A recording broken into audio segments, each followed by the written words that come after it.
Action. Hello. Please introduce yourself. Hi, I'm Safi. I'm from Sheffield, 22 years old, British Punjabi, immigration immigrant, and also creator of Dear Brown Girl, an Instagram platform for South Asians. Awesome. So I will get started with the first question. Why do you feel that in our culture, we see a woman's role as nothing more than a wife and a mother?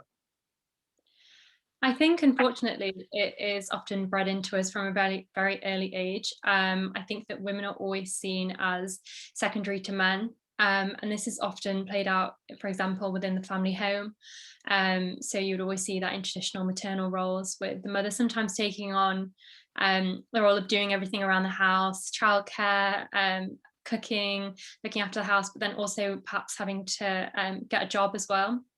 Whereas I Yeah. think that men often come home and are praised for washing one dish or doing the bare minimum.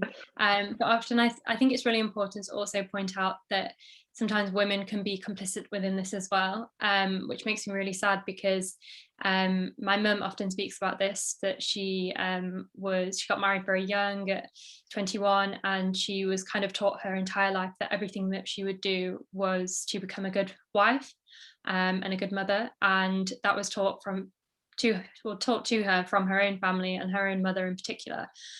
So I think that unfortunately it's kind of bred in to us from all different angles, and I think it's really hard to break away from that mentality as well. Yeah, no, that is true. So being a South Asian woman, what are the unique challenges that you have faced growing up? I think personally, the challenge growing up is trying to balance my identity. Often I felt really disconnected from my Punjabi heritage because for ages I think I just really shied away from it. I used to get really embarrassed, which sounds really strange looking back on it now. But I think that's because I didn't have the chance to fully celebrate it or embrace it. I think that I often just shied away, stopped speaking Punjabi, didn't even bother eating the food barely. I think that I just felt such shame attached to it because I think growing up, you'll probably know this as well, but we never saw brown people on Yeah, TV or on the cover of magazines or anything that was cool. We were just always seen as like the geeky sidekick in any yeah, film or TV series. And you would never really seen as attractive. I would always have people be like, oh wow, like, oh, you're good looking for a brown girl or something like that. And I'd yeah, be like, what kind of a compliment is that?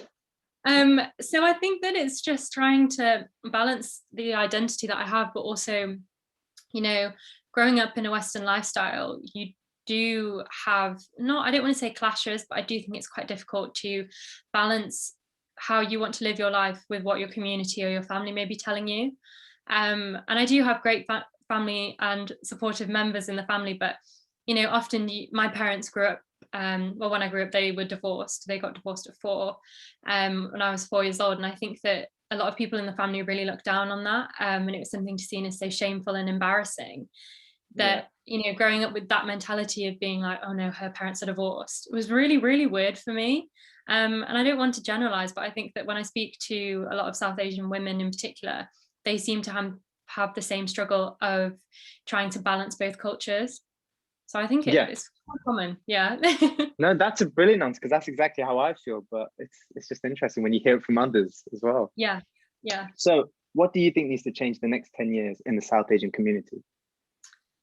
I think it's making sure that women's voices are heard. Often I think that I know things are changing now a little bit. They've definitely changed since from when I was younger that I can think of, but I wouldn't say it's gone far and it's not gone far enough. I think that it's very easy to just kind of be like, oh, things are a bit better than they were 10 years ago, but it's still not enough. I think Yeah, that it's really important that we don't keep going with well, not what's the word, like we don't stop going with it, because I think it's really important that now people are speaking out a lot more about social issues. Like it's kind of cool to be interested in issues, yeah, which is great in a way, because I think that I know there's a lot of stuff about being woke on social media, but I think it is important that people, especially within the South Asian community, start to wake up to these things, because I know that I think that it's just strange to look back on when I was younger and to hear the comments from especially elders in the community about people that had perhaps gone against what is seen as the normal behavior of South Asian women. And people would always be like, oh no, like she's bad, or like, oh, don't talk to her. Like, Yeah. and I think that it's so ridiculous that that is even within our community, that we can actually look back on that time. And I think that what needs to change is just making sure that women's voices are heard, but also changing those roles both within the community, but even in the home. So can we just stop seeing women as like the only people in the house that are ever going to do any of the housework, the cooking, the cleaning? And I think that those are the roles that need to be changing. And also men just need to, in the South Asian community, realize that how they've been glorified. And everyone thinks that literally the sun does shine out of their asses, unfortunately. And that's not for every man. But I do think that often mothers are complicit in that as well. And they do really raise their boys to be seen as God's gift. So that's something that needs to change too. The thing is, the two other girls that I interviewed said that exactly same line of the sun shines out of their asses. Yeah, and it's so common. It's so common, because why are men glorified for just existing? But then when a girl is born, literally, when a girl is born, it's something as everyone sits around and cries, and it's seen as something as a curse. Like, it's just it's just crazy. Expanding on that, with the unique challenges that you face, what would you say is your greatest strength then that's gotten you through it all? Okay, yeah, that's a good question, actually. I would say that my greatest strength is something that, well, I personally would just say it's empathy. I think that I can relate to people quite a lot, and often I think that empathy is seen as something as quite feminine, or it's usually quite a girlish trait, but actually I think there's a lot of strength within that. And I think it's really important to be able to use empathy as something that is a strength rather than something seen as a weakness. Yes. And I think that that's probably what we need more of in Asian communities, but I don't know if that's going to change in the near future or not. We can hope. We can certainly hope. We can hope. We can hope. You sound so pessimistic, Ilona. I think that's just my voice. It's because we touched on men. You're like, oh, here we go. Exactly. So, this question I've not asked anyone actually, so it'd be interesting to ask this. How are you caring for yourself lately then? Okay. I think actually just giving myself a break when I need it. I think a lot of my self-worth was attached to my academic or career success. And I actually think that's got to do with South Asian communities putting so much pressure on their children to succeed, go to the best universities, do well, be in a profession that's seen as deemed as good. So lawyers, I actually did a law degree, so that's bad. Doctors, dentists, that kind of stuff. And I think that actually I've been allowing myself to rest and not think that I always have to be doing stuff and putting so much pressure on myself. Yeah, and I think that a lot of people that I speak to kind of have the same issue. If you're not doing anything, you get this panic as if you should be, and you're slacking. And it's kind of like the hustle culture that I need to be working 24/7. But actually, I just think it's something that's so toxic. And it can really weigh down on people, especially this year. I think it's kind of made people open their eyes a bit to what is valuable in their lives. But also caring for myself by really embracing my culture. So I've got into cooking a lot more Punjabi food, and recently been having Punjabi lessons too, which is great, because I used to speak it when I was younger, but I stopped speaking it when my parents got divorced, and I think I really shied away from my culture then. So I've kind of been trying to get my language skills back in that way. So yeah, just kind of embracing the parts of me that I'd shied away from so long, that I think that's been really rewarding. And I don't know, it's been great to kind of love those bits of myself when I really kind of just disregarded them completely for years. So. No, I like that. So this final question I was going to ask, I'm going to change it. So the original question was, what advice would you give to young women today? But after hearing you bashing men, which is completely fine, let's change it. What advice would you give to men today, especially in the South Asian community? My hand is shaking right now. Oh no. What advice would I give to men today? I think, again, these things just start very early on.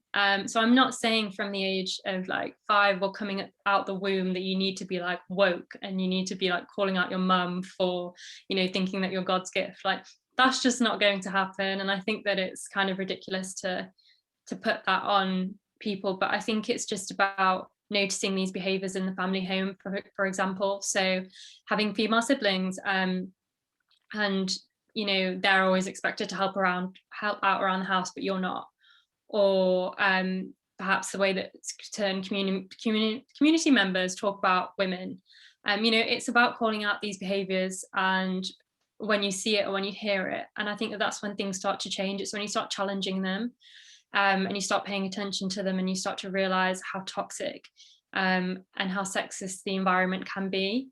South Asian communities are very judgy.